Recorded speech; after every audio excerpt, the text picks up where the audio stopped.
Hello, I'm Mr. McBrien. This is SCH3U, percent composition. The Ontario curriculum asks that students be able to explain the law of definite proportions and relate this to percent composition. Today, we're going to talk about that law, talk about percentage, error percent, look at percent composition in chemicals, and perform a lab activity that unfortunately we won't be able to do on video. So, definite proportions. The basic concept is that a chemical compound will always contain the same proportion of elements by mass. So, for example, wherever we find copper 2 carbonate, all these samples are going to contain the same proportions of copper, carbon, and oxygen by mass.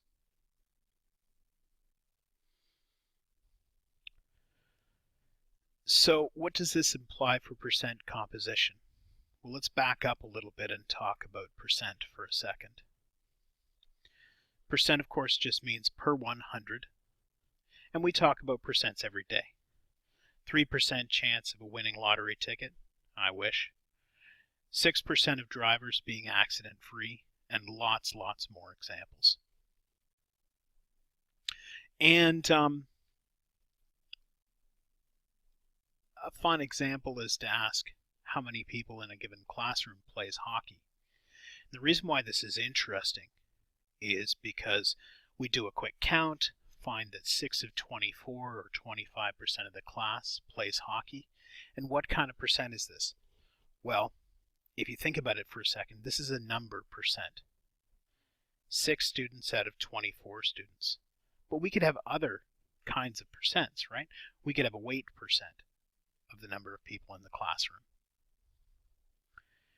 And to further illustrate this idea, we can look at, instead of students, where we don't necessarily want to estimate their masses, talk about fruit. Okay, so what percentage of this fruit is grapes? We can do a quick count and get, say, 17 grapes there versus 3 oranges, and say that 17 of 20 or 85% of the fruit are grapes. And that's true, but if we work by weight, that isn't even close to the truth. In fact, it's more than 3/4 oranges. So, we don't typically get opportunities to count atoms in a high school chemistry lab. So instead, we wind up talking about mass percent, which is much easier to measure. Okay, so percent composition. This will identify the elements present in a compound as a mass percent of the total compound mass. So this is done very simply. We divide the mass of each element by the total mass of the compound and convert it to a percent by multiplying by 100. And of course, we can logically imagine that in any chemical reaction, the mass of the reactants equals the mass of the products. In other words, the mass of A plus the mass of B equals the mass of C plus the mass of D.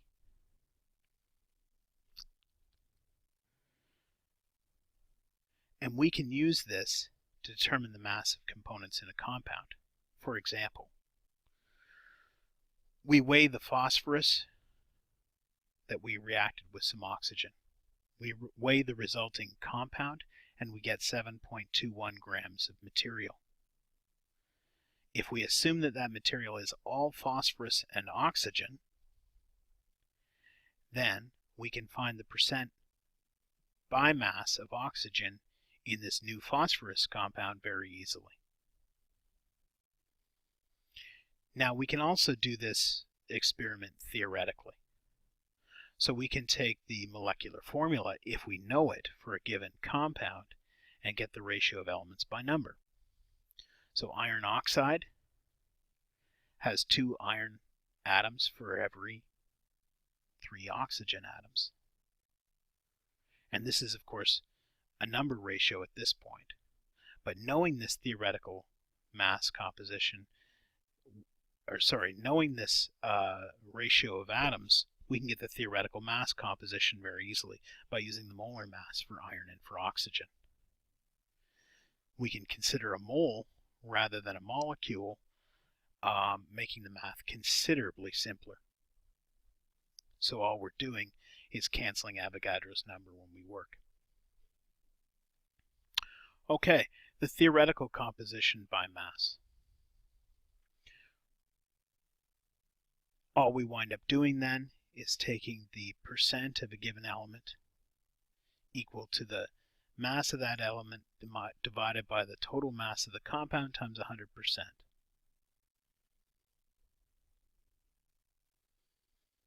So, calcium oxide is an example. If we had the pure compound, what would be the percent by mass?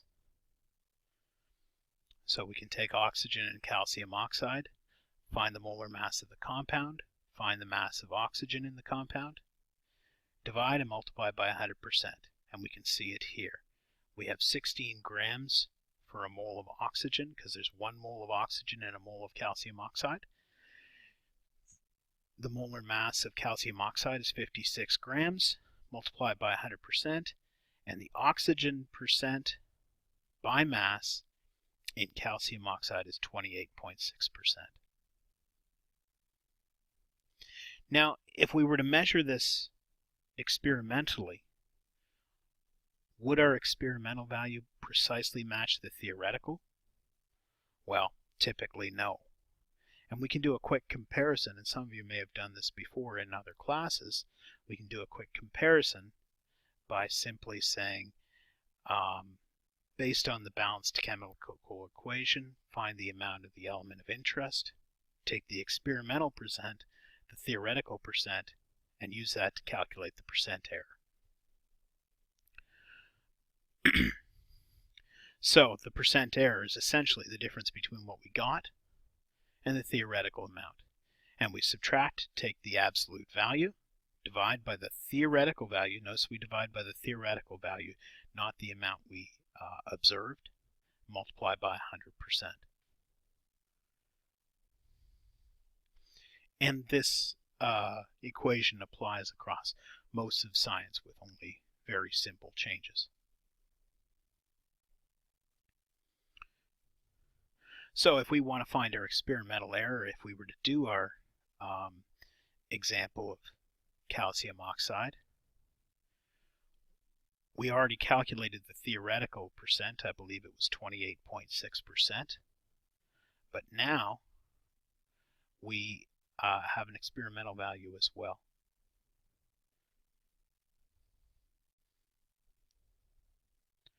So we can simply say that our compound is composed entirely of calcium and oxygen. Our sample, assuming we didn't lose any, is 4 grams of calcium and 1.51 grams of oxygen. We can do a quick calculation, get our experimental percent oxygen, compare that to our theoretical value, and get our percent error.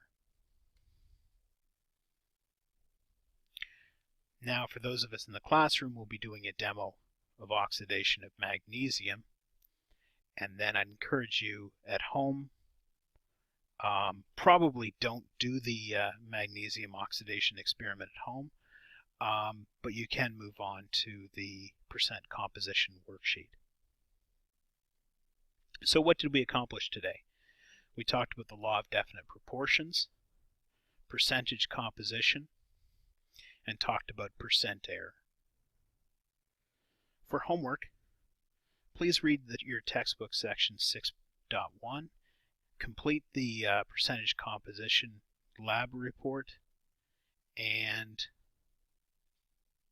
do the questions on page 260 and 262 shown here. Thank you for listening.